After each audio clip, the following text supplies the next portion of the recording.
आप सभी जानते हैं कि अभी मौसम जो है वो खरीफ फसलों का है। तो ऐसे में खरीफ फसलों की बुवाई का समय चल रहा है। ऐसे में हमें किन किन बातों का ध्यान रखना चाहिए और कैसे हम अपनी उत्पादकता को बढ़ा सकते हैं, आज हम इसी के बारे में बात करेंगे। और इस पर बात करने के लिए आज हमारे साथ स्टूडियो में मौजूद हैं हमारे आज के खास विषय विशेषज्ञ डॉक्टर शंकर बाबू जी। तो आइए मिलते हैं इनसे और रूबरू होते हैं और शुरू करते हैं हमारा आज का कार्यक्रम खेती बाड़ी। डॉक्टर शंकर बाबू जी, आपका कार्यक्रम खेती बाड़ी में बहुत बहुत स्वागत और अभिनंदन। तो डॉक्टर शंकर बाबू जी, जैसे अभी समय चल रहा है फसलों की बुवाई का, तो ऐसे में हमारे किसान भाई बहनों को ऐसा कौन सा विशेष कार्य करना चाहिए ताकि उनको उत्पादकता ज़्यादा मिल सके और मुनाफा भी ज़्यादा प्राप्त हो सके? देखिए किसान भाइयों, अच्छी पैदावार लेने के लिए, अच्छी उपज लेने के लिए आप हर साल बढ़िया बीज तो काम में लेते ही हैं, साथ में उर्वरकों का उपयोग भी करते हैं। डीएपी है, यूरिया है, सुपर फास्फेट है, इनका उपयोग आप करते ही हैं। परंतु अब थोड़ी सी और समझदारी की आवश्यकता है, और वो मैं बात इसलिए कह रहा हूँ कि राज्य में 2 करोड़ से अधिक किसानों को मृदा स्वास्थ्य कार्ड दिए हैं। तो ज़मीन को जितनी आवश्यकता है, जिस फसल के लिए जिस पोषक तत्व की आवश्यकता है उतनी मात्रा में हम देंगे तो इसके 2 फायदे होंगे।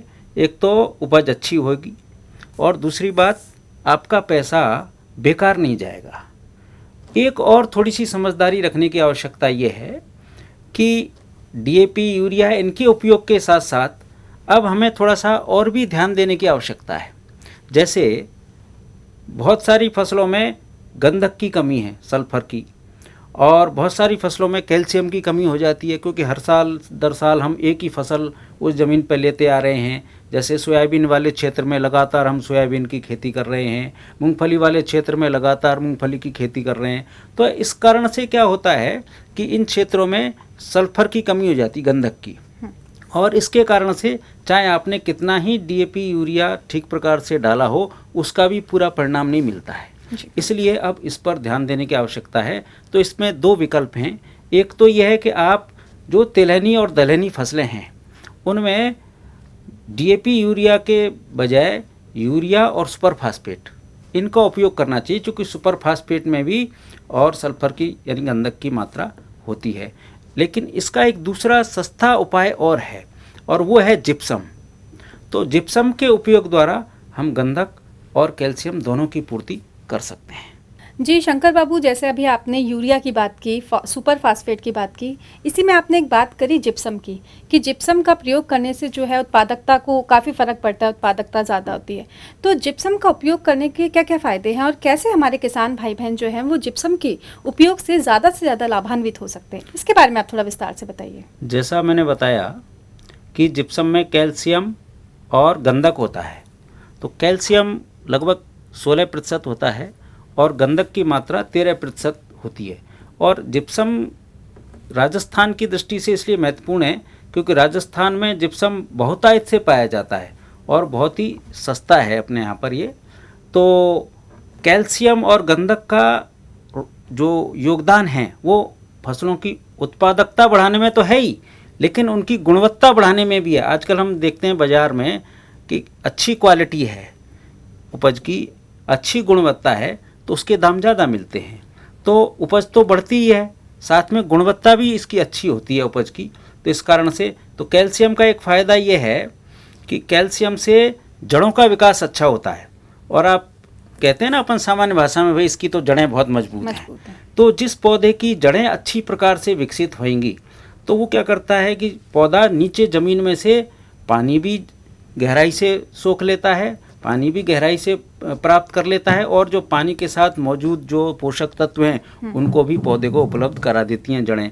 तो एक तो ये फ़ायदा होता है। और राजस्थान में क्या होता है, कभी कभी बीच में सूखे की स्थिति भी आ जाती है, लेकिन जब जड़ें अच्छी तरह से विकसित होंगी तो सूखे का प्रभाव भी कम पड़ता है। तो इसलिए कैल्शियम का तो ये फ़ायदा होता है।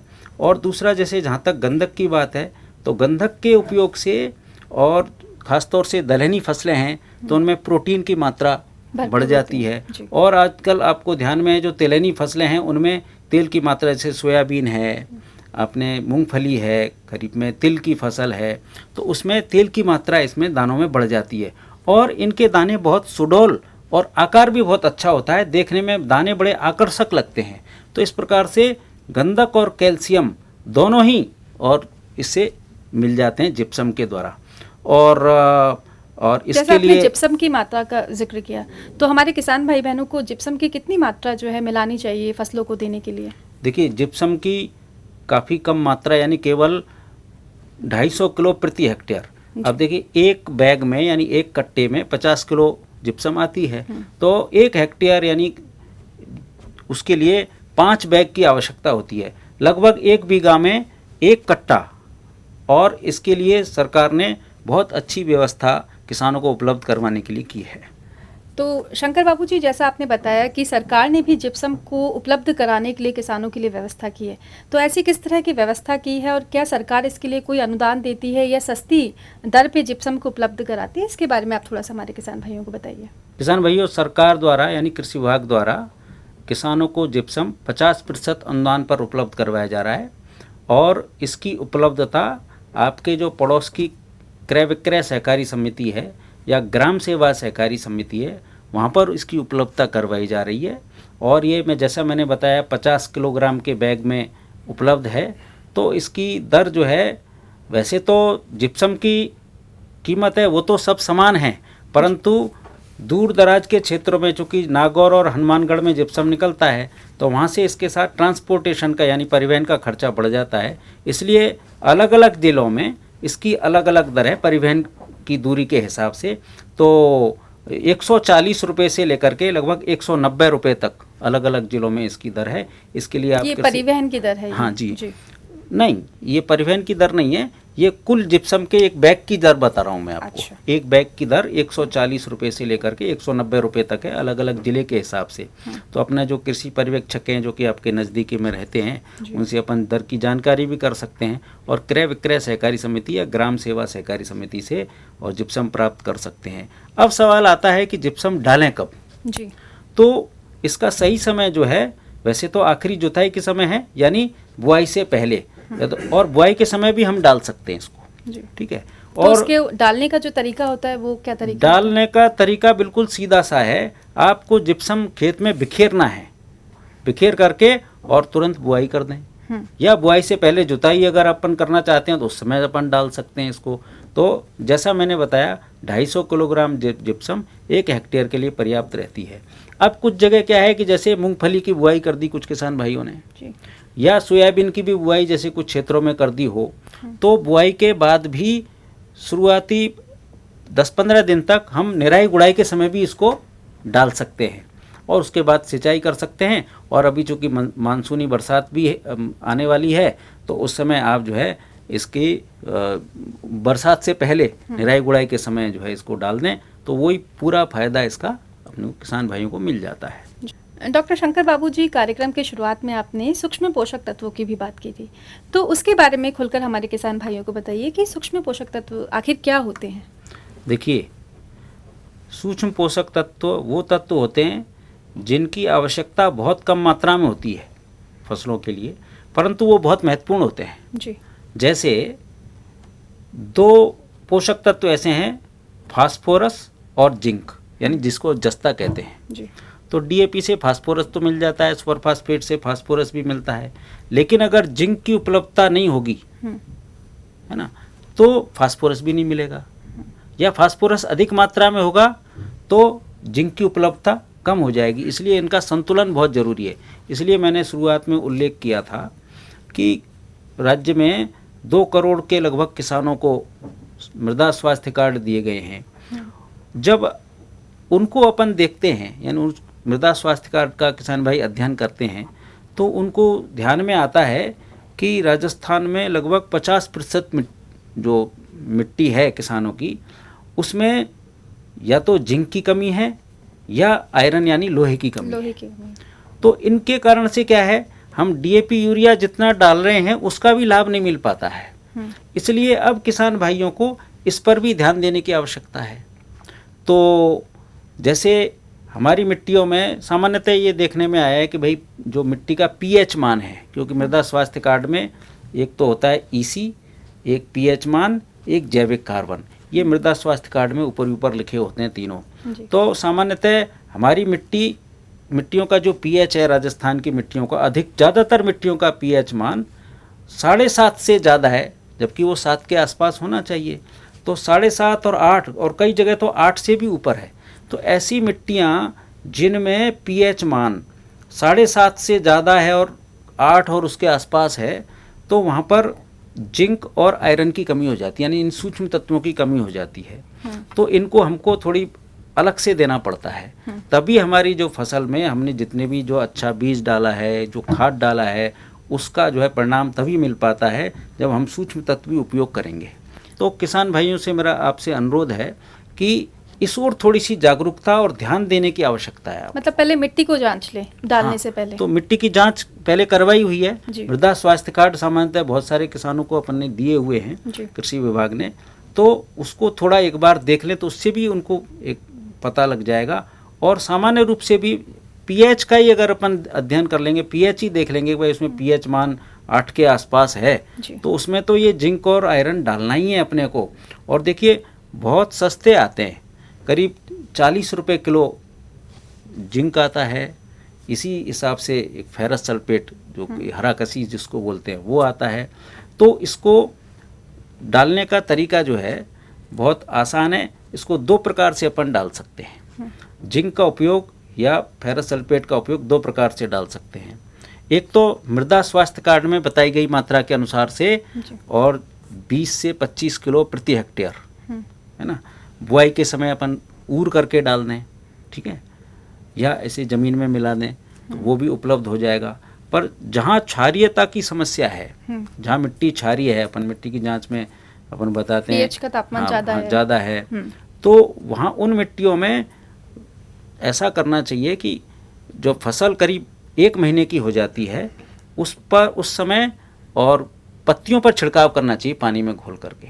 जी शंकर बाबू, जैसे आपने जस्ता और लोहे के छिड़काव की बात करी, तो हमारे किसान भाई बहनों को कितनी मात्रा में इसका छिड़काव करना चाहिए, इसके बारे में आप बताइए। जस्ता और लोहा का घोल बनाने के लिए हमको थोड़ा ध्यान रखने की आवश्यकता है। जैसे 15 लीटर की टंकी होती है छिड़काव वाली, तो उस एक टंकी के लिए लगभग 80 ग्राम जस्ता काम में आता है और 40 ग्राम यानी उसका आधा आपको चूना काम में लेना है। भुजा हुआ चूना, जो कली वाला चूना होता है, वो काम में लेना होता है। तो सीधा जस्ते का उपयोग नहीं करना, उसको चूने के पानी में मिला करके करना है। अब उसका उपयोग का तरीका ये है, पहले आप 40 ग्राम चूना ले लीजिए, उसको शाम को करीब 2 लीटर पानी में घोल करके रख दीजिए, और सुबह जब वो अच्छी तरह घोल में नीचे बैठ जाएगा, सफ़ेद वाला पाउडर है वो नीचे बैठ जाएगा, उसका निथरा हुआ पानी आप जो टंकी है छिड़काव वाली उसमें डाल लें, और उसमें फिर 80 ग्राम आप जस्ता मिला दें और अच्छी प्रकार से घोल करके फसल पर छिड़काव कर दें। और यही तरीका जो है और यही मात्रा उसकी है लोहे की। तो उसमें फेरस सल्फेट आता है, हरा कसीस जिसको बोलते हैं, उसको भी इसी प्रकार से 80 ग्राम हरा कसीस और 40 ग्राम भुजा हुआ चूना, ये दोनों इसी प्रकार से काम में लेने हैं। तो ध्यान रखने की आवश्यकता ये है इसमें कि जो पहले चूने का घोल का पानी बना लें और उसका निथरा हुआ पानी काम में लेना है। पूरा पानी ऐसे काम में नहीं लेना है, निथरा हुआ पानी काम में लेना है। उसमें फिर आपको जस्ता या लोहा का जो हरा कसीस है या जिंक सल्फेट है वो आपको मिलाना होता है। तो इस प्रकार से आप जो है ये काम में ले सकते हैं। तो इसका जो उपयोग है या जो प्रयोग है इसका, वो कितनी बार हमारे किसान भाइयों को करना चाहिए? सामान्यतः एक बार 30-35 दिन की अवस्था पर काम में लेना चाहिए। और देखिए इसकी खास पहचान और है कि जिंक की कमी होती है यानी जस्ते की कमी होती है, तो आपको जगह जगह ऐसे चकत्ते में एक जगह एक स्थान पर, फिर थोड़ी दूर में दूसरे स्थान पर, ऐसे चकत्ते में, और आपको पौधे जो है ना वो पीले पीले रंग के दिखाई देंगे जी। और आपने चूँकि क्या होता है, अभी यूरिया का भी आपने जैसे बुरकाव कर दिया, उसके बाद भी अगर पीलापन है, इसका मतलब जिंक की कमी है, जस्ते की कमी है, ये खास पहचान होती है। उस क्षेत्रों में आप विशेष रूप से अपने को और छिड़काव दोहरा सकते हैं अपन उसको 10-15 दिन बाद दोबारा से दोहरा सकते हैं। तो इस प्रकार से उसकी पूर्ति हो जाएगी। और ख़ास बात यह है कि भाई जिंक की कमी होने से क्या होता है, एक तो जड़ों का विकास भी कम होता है। जिंक की कमी होने से पौधों की बढ़वार रुक जाती है, पौधे बौने हो जाते हैं, और ख़ास पहचान जिंक और लोहा की कमी का ये है कि जिंक की जो है कमी होती है तो ऊपरी वाली पत्तियों में होती है, अच्छा। जबकि अगर नत्रजन की कमी से यानी यूरिया की कमी से अगर पीलापन है पौधों में तो नीचे वाले पत्तों में। तो ये पहचान किसान भाई ध्यान रखें कि अगर यूरिया की कमी यानी नत्रजन की कमी है तो नीचे वाले पत्तों में वो पहले पीले होते हैं, और अगर ऊपर वाले पत्ते पीले हो रहे हैं, हाँ। इसका मतलब जस्ते की कमी है। तो डॉक्टर साहब, हमने जिप्सम के अनुदान की बात तो कर ली कि जिप्सम पर भी सरकार अनुदान देती है, तो क्या इस तरह से सूक्ष्म पोषक तत्वों पर भी किसी तरह का कोई अनुदान मिलता है? उसके बारे में आप बताइए।